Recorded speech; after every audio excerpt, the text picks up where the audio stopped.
अस्सलाम वालेकुम viewers, welcome back to food fusion and tips. उम्मीद करती हूँ कि आप सब खैरियत से होंगे। तो आज की रेसिपी भी बहुत मज़ेदार है। तो आज मैंने बनाया है मज़ेदार से कड़ी पकौड़ा, जिसको आपने बिल्कुल भी मिस नहीं करना। रेसिपी को आपने फुल वॉच करना है, वीडियो को बिल्कुल भी स्किप नहीं करना, ताकि स्टेप बाय स्टेप आप सीख सकें कि कैसे मज़ेदार सी कड़ी तैयार हुई है। तो यहाँ मैंने एक बाउल में आधा किलो दही लिया है। इसको मैंने पहले अच्छे से फेंट लिया है और अब मैं इसके अंदर तकरीबन 5 से 6 टेबलस्पून इसके अंदर मैं बेसन के ऐड कर रही हूँ। बेसन आप जितना कम डालेंगे कढ़ी में, उतनी ज़्यादा मज़ेदार आपकी कढ़ी तैयार होगी। तो अब ये देखें, अच्छे तरीके से मैं बेसन को और दही को आप इसमें मिक्स कर लूँगी, ताकि इसमें कोई भी गुठली बाकी ना रहे। देखें कितनी मज़ेदार फाइन सी एक पेस्ट तैयार हो गई है। तो आए अब कढ़ी का जो है ना, हमने मसाला इसका बनाते हैं। यहाँ मैंने देखिए 1/2 कप मैंने ऑयल लिया है, और यहाँ पे अब मैं एक जो है ना दरमियाने साइज़ का प्याज है, जिसको मैंने बारीक बारीक काट लिया। और अब हम इसको फ्राई करेंगे। इसका हम थोड़ा सा कलर निकालेंगे। देखिए अच्छे से इसको फ्राई कर लें।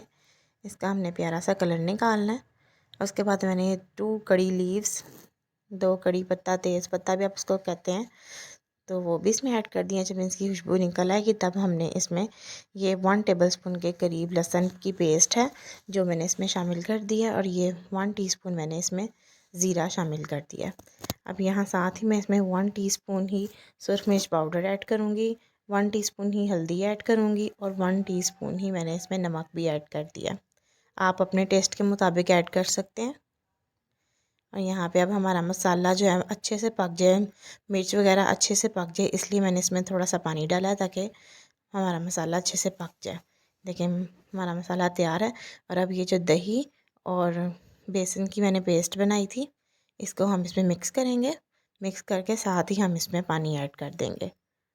ये देखिए, तो मैंने मिक्स कर लिया, और मैं तकरीबन इसमें 4 से 5 गिलास पानी ऐड करूँगी।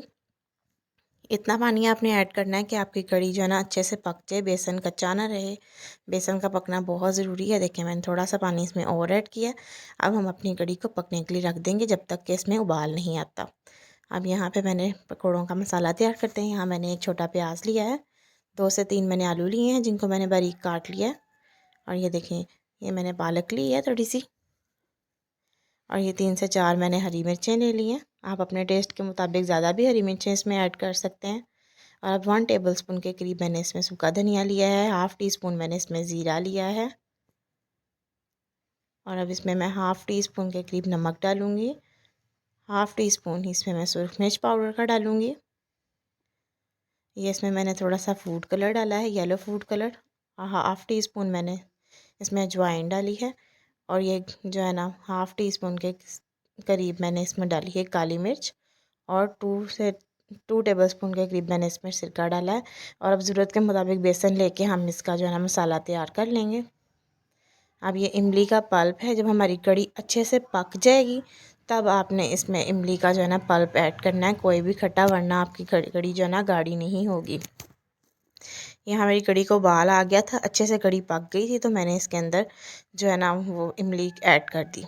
अब यहाँ दूसरी साइड हमने जो बेसन घोला था, हम उसको जो है ना उसके पकोड़े तल लेंगे। बेसन जो है ना हमेशा पकोड़ों का जो है ना आप नॉर्मल टेम्परेचर हो पानी का, तो उससे गूँदें, ठंडे पानी से नहीं गूँदें, या आप हल्का नीम गर्म कर लें। देखें इस तरह मैं इसमें पैन में चम्मच की मदद से पकोड़े डाल रही हूँ। बहुत मज़ेदार से जो है ना आलू और पालक के पकोड़े बनते हैं।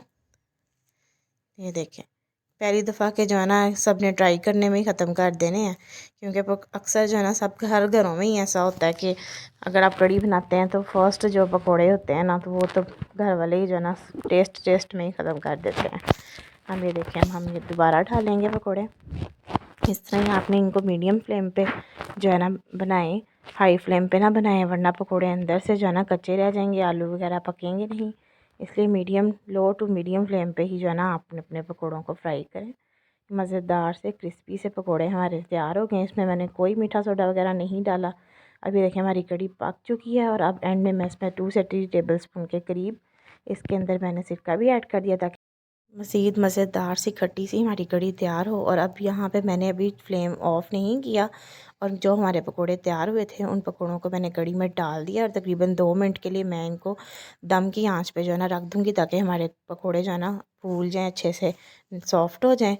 और अब यहाँ पे मैंने जो है ना 3 बटन मिर्चें ली हैं मैंने, और 1 कड़ी पत्ता लिया है, 1 टीस्पून मैंने ज़ीरे का लिया है। और जब इनकी प्यारी सी खुशबू आने लग जाएगी, हमारा ज़ीरा भी अच्छे से तड़क जाएगा, तेज़पत्ता भी, बटन मिर्च भी, तब हम इसका तड़का जो है अपनी कड़ी पे लगाएंगे। तो देखेंगे मज़ेदार सी हमारी जो है ना कड़ी जो है ना तैयार है, कड़ी पकोड़ा। तो इसको आप तंदूरी रोटी के साथ, पराठे के साथ सर्व करें, बहुत मज़ेदार बनी है। और अगर आपको मेरी रेसिपी पसंद आई है तो आपने करना है मेरे चैनल को सब्सक्राइब, बेल आइकॉन को प्रेस कर दें, ताकि मेरी आने वाली हर नई वीडियो आप तक बआसानी पहुंच सके। Thanks for watching. अल्लाह हाफिज़।